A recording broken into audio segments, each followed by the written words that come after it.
Derivation of Bernoulli's principle. तो Bernoulli's principle में हम लोगों ने क्या पढ़ा था, तो P plus kinetic energy per unit volume plus potential energy per unit volume, ये क्या रहना चाहिए, कांस्टेंट रहना चाहिए। तो ये बर्नौलीज का प्रिंसिपल, इसे डिराइवेशन करने के लिए कुछ टर्म्स आपको याद रखना चाहिए, तो कुछ अजम्पशन आपको याद रखना है। तो व्हाट आर द अजम्पशंस, तो अजम्पशंस क्या है, तो अजम्पशंस में सबसे पहले फ्लूइड कैसा होना चाहिए, तो इनकॉम्प्रेसिबल, ये बताया था हम लोगों ने।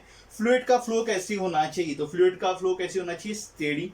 ठीक है, तो ये हमने दो चीजें ऑलरेडी बताई थी। तो फ्लूइड का फ्लो स्टेडी होना चाहिए, द लैमिनार फ्लो और स्टेडी फ्लो कहेंगे। फ्लूइड कैसा होना चाहिए, तो फ्लूइड इनकॉम्प्रेसिबल होना चाहिए। ठीक है, point number 2। Point number 3, fluid जब फ्लो होगा तब उसका एनर्जी लॉस नहीं होना चाहिए, यानी फ्रिक्शन जीरो होना चाहिए।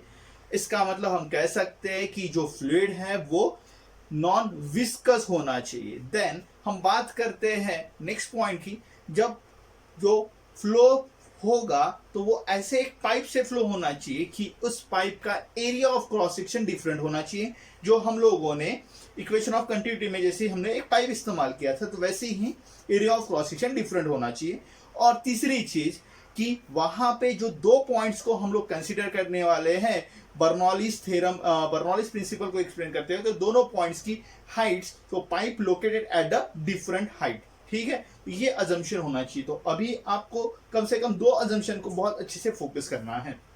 तो एक है variable area of cross section, fluid flow through the pipe. तो पाइप कैसा होना चाहिए, तो पाइप में हम लोगों ने बताया कि पाइप की हाइट, तो अजम्पशंस क्या लेने हैं, तो अजम्पशंस जो हम लोगों को लेने हैं, तो अजम्पशन के अंदर जो पाइप है, पाइप के लिए दो अजम्पशंस। तो पाइप कैसे होना चाहिए, तो पाइप का different area of cross section होना चाहिए, वायरिंग विड्थ होना चाहिए। ठीक है, ये एक, और at different point of height, तो अलग अलग हाइट होना चाहिए, चेंजिंग हाइट चेंज होना जरूरी। ठीक है, और फ्लूइड कैसा होना चाहिए, सो फ्लूइड इनकॉम्प्रेसिबल और फ्लो स्टेडी। ठीक है, इनकॉम्प्रेसिबल एंड नॉन विस्कस, क्योंकि फ्रिक्शन भी नहीं आना चाहिए, नॉन विस्कस। ठीक है, तो ये अजम्पशन लेते हुए हम लोगों को इस प्रूफ को आगे बढ़ाना है। तो समझ में आगे हम लोगों ने क्या अजम्पशंस लिए हैं। ठीक है, now will start the proof की शुरुआत करते हैं। अब प्रूफ की शुरुआत करते हैं, बात करते हैं जो अजम्पशन लिए हैं वहीं से स्टार्ट करते हैं कि आपके पास जो पाइप होना चाहिए वो पाइप कैसे होना चाहिए। तो पॉइंट नंबर 1 में हमने कहा है वायरिंग विड्थ। तो ये हम लोग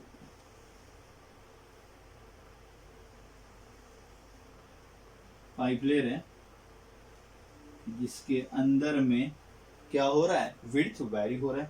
तो लोअर पोर्शन में एरिया ऑफ क्रॉस सेक्शन आपको अगर दिखाई दे रहा है तो एरिया ऑफ क्रॉस सेक्शन काफी कम है। इस पोर्शन में देखिए एरिया ऑफ क्रॉस सेक्शन काफी कम है, और यहाँ पे देखेंगे तो एरिया ऑफ क्रॉस सेक्शन काफी ज्यादा दिखाई दे रहा है। ठीक है, तो यहाँ का area of cross section consider करते हैं A1, यहाँ का area of cross section consider करते हैं A2। अब हम लोग इसका कुछ हाइट देखते हैं फ्रॉम द रेफरेंस। तो फ्रॉम द रेफरेंस, तो यहां मैं एक रेफरेंस कंसीडर कर रहा हूं, इससे इस क्रॉस सेक्शन एरिया का या इस पर्टिकुलर पॉइंट की अगर बात करते हैं, इससे वो पॉइंट ए दे देते हैं और इसे पॉइंट बी दे देते हैं। सो ए पॉइंट का हाइट दिखाई दे रहा है मुझे H1, और बी पॉइंट का हाइट जो दिखाई दे रहा है from the reference is H2। ठीक है, तो यहां हम लोगों ने बताया हुआ है हाइट वेरिएबल हो गया, और यहाँ पे area of cross section different दिखाई दे रहा है।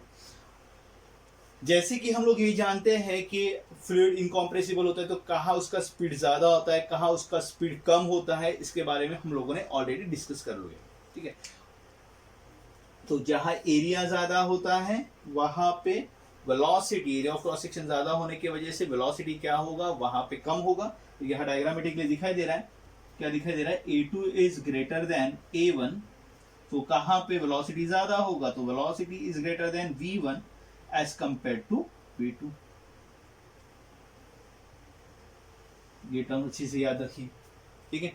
अब यहाँ पे इस एक्सप्रेशंस को करने के लिए, बर्नौलीज इक्वेशंस को करने के लिए हमें वर्क की जरूरत पड़ेगी। अब देखिए यहाँ से फ्लूइड क्या कर रहा है, तो फ्लूइड यहाँ से खींचा जा रहा है, यहाँ से इनलेट, यहाँ से आउटलेट। सो यहाँ पे क्या हो रहा है, तो वर्क डन। तो वर्क डन का फॉर्मूला क्या, तो work done at this two stages. तो यहाँ पे वर्क डन बात करेंगे वर्क डन W1, यहाँ पे कहेंगे work done W2। So work done in bringing the fluid, work done in the bringing the fluid through the section. तो यहाँ सेक्शन की बात करते हैं PQRS, work done in order to crossing the fluid through the section PQRS, work done।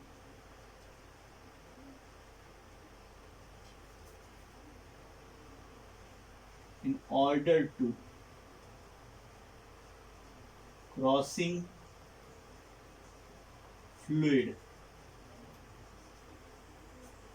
through cross section, through section कौन सा लिया है, थ्रू सेक्शन PQRS, ठीक है।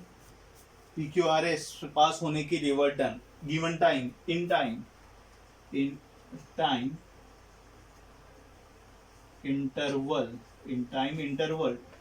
डेल्टा TS, ठीक है। तो वर्क डन निकालते हैं। तो W1 is equal to, work done का फॉर्मूला बोलिए, वर्क डन का फॉर्मूला क्या रहेगा, force into displacement, force into displacement, ठीक है। So W1 is equal to, force is equal to pressure into area, force is equal to pressure into area. अच्छे से याद रखिए फोर्स का फॉर्मूला क्या लिखा है, प्रेशर इंटू एरिया, याद रखेंगे। P यानी क्या, प्रेशर एट द स्टेज ए, तो P1, तो यहां मैं लिख रहा हूं P1, और यहां का एरिया ऑफ क्रॉस सेक्शन है A1, याद रखेंगे। फोर्स इज इक्वल टू क्या अप्लाई किया है, प्रेशर इनटू एरिया। सो F1, वहां पे फोर्स लगेगा F1, डिस्प्लेसमेंट होगा शायद x, ठीक है। अब डिस्प्लेसमेंट कितना होगा, तो हम लोग जानते हैं कि यहाँ पे जो वेलोसिटी है, तो यहाँ वेलोसिटी कितना है, यहाँ वेलोसिटी है v1, यहाँ वेलोसिटी है इस इंटरवल में वेलोसिटी है v1, और टाइम कितना है delta t। Therefore displacement is equal to कितना, velocity into time delta t। समझ में आ गया। तो डेल्टा t इंटरवल में फ्लूइड फ्लो हो रहा है फ्रॉम द पाइप A, इस PQRS सेक्शन से फ्लो हो रहा है। तो वहां पे डिस्प्लेसमेंट के जगह हम लोगों का क्या आएगा, तो वेलोसिटी कितना v1 इंटू टाइम कितना डेल्टा t, ठीक है। सो ये वर्क डन हम लोगों ने निकाला है, work done through point A से वर्क डन कितना, जब वो अंदर आ रहा है फ्लूइड। सिमिलरली वैसे ही हम बात करेंगे पॉइंट बी पे, यहां पे अलग सेक्शन रहेगा, यहाँ PQRS हम लोगों ने सेक्शन लिया है, तो वहां पे एक अलग सेक्शन लेते हैं IJKL, तो ये सेक्शन, तो यहां से जो वर्क डन जो होगा, ठीक है। तो similarly for section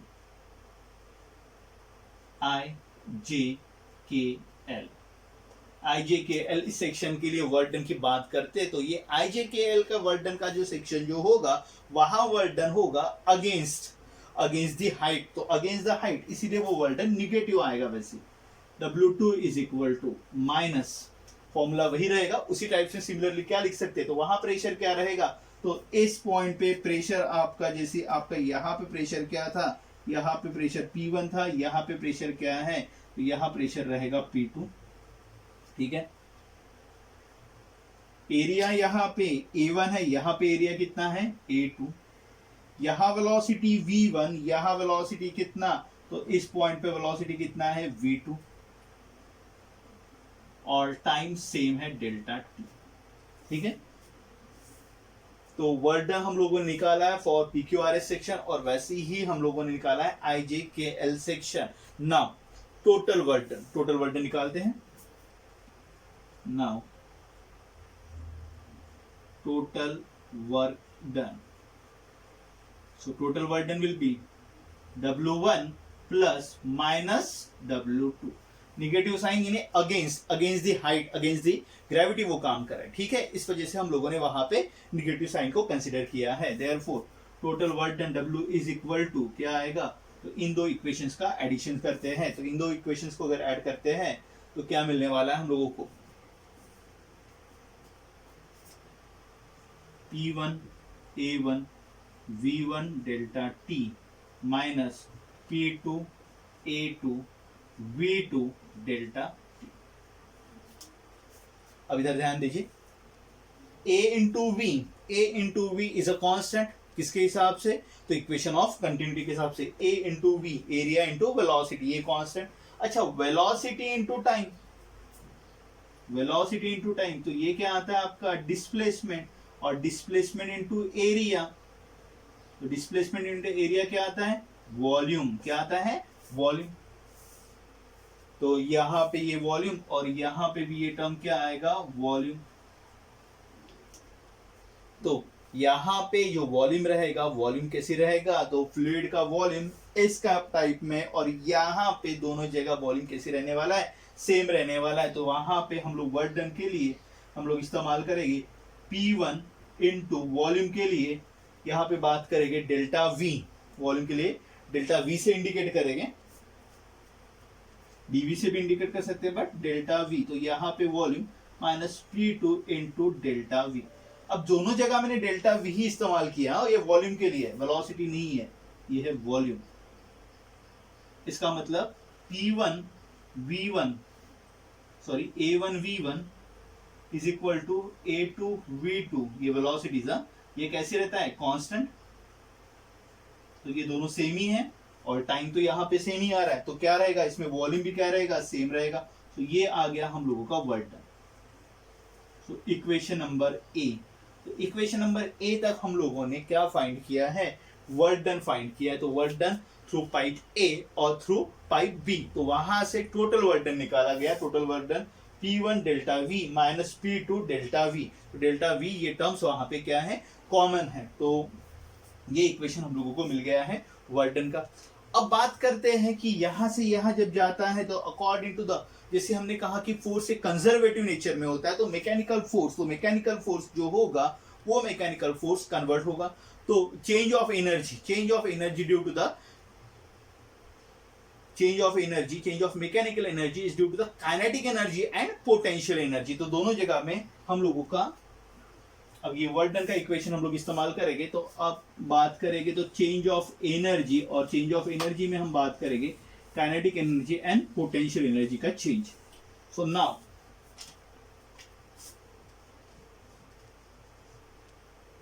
delta E, change of energy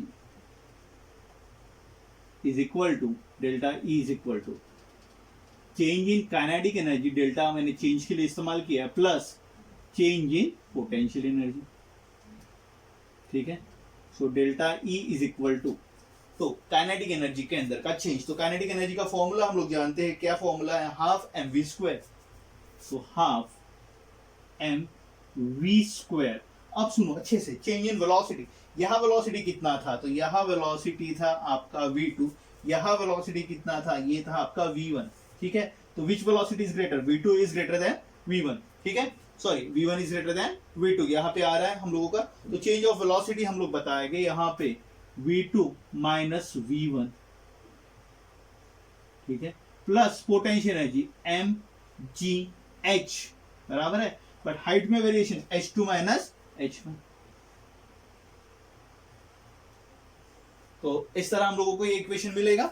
तो इक्वेशन को एक बार फिर से अच्छे से देखिए। तो हम लोगों ने क्या बताया है, चेंज ऑफ काइनेटिक एनर्जी, तो change of kinetic energy plus change of potential energy, तो काइनेटिक एनर्जी के अंदर का चेंज और पोटेंशियल एनर्जी के अंदर का चेंज। तो हाफ mv स्क्वायर फॉर्मूला है, एक जगह v2 एक जगह v1, हाइट कितना h2 एंड H1। तो इस तरह हम लोगों की इक्वेशन मिलने वाला है चेंज ऑफ एनर्जी। अब मास यहाँ पे जो है, मास को हम लोग चेंज करते हैं, तो मास को चेंज कर सकते हैं क्या, डेंसिटी इनटू वॉल्यूम, वॉल्यूम यानी delta V, change of volume in time delta T, the volume is changes by delta V. So therefore delta E is equal to half M के जगह बोलिए रो इंटू डेल्टा वी, ये volume के लिए,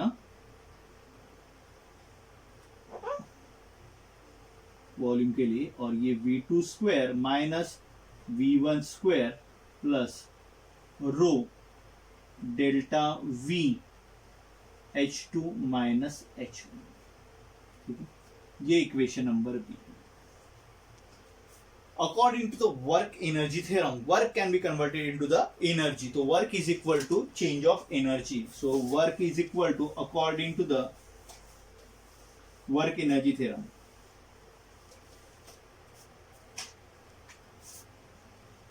according to work energy theorem, work is equal to change of energy. So work is equal to, तो work कितना है हम लोगों के पास, तो वर्क हम लोगों ने यहाँ पे नोट किया है P1 delta V minus P2 delta V। तो डेल्टा V को कॉमन निकाल के हम लोग लिख सकते हैं, क्या निकाल सकते हैं, P1 माइनस P2, ठीक है, डेल्टा V वॉल्यूम वाला is equal to half rho delta V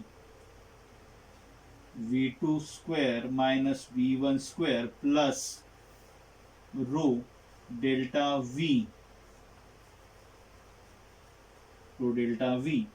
H2 minus H1, ठीक है। तो इस तरह हम लोग को इक्वेशन मिलेगा। अब delta V first term, second term, third term, delta V क्या है, कॉमन दिखाई दे रहा है, ठीक है। तो क्या आएगा, P1 minus P2 is equal to half rho delta V cut गया, V2 square minus V1 square plus रो